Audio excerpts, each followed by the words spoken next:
Hello guys, তো দেখো মায়ের মাছ রান্না হবে। ওই যে ইলিশ মাছ, আমি বলেছিলাম যে আমাদের অনেকগুলো মাছ হয়। এই যে আমার মেজো ভাসুর, তো উনি রান্না করছেন। রান্না করার আগে দেখো চিনি তারপরে জল দিয়ে মাকে নিবেদন করলেন যে মায়ের রান্না করছে যাতে ভালো হয়। ঠিক আছে, এই যে ইলিশ মাছ, দেখো দেখো ইলিশ মাছ দেখতে পাচ্ছ।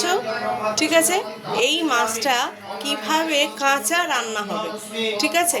এবং উনি প্রত্যেক বছর এই মাছটা রান্না করেন। আরও অনেক মাছ আছে, সেগুলো তোমাদের দেখাবো। পার্শে মাছ, রুই মাছ, কাতলা মাছ।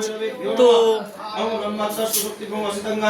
তো উনি এখন রান্না করবেন, আমি পুরো ভিডিওটাই তোমাদের দেখাচ্ছি। ঠিক আছে, এখন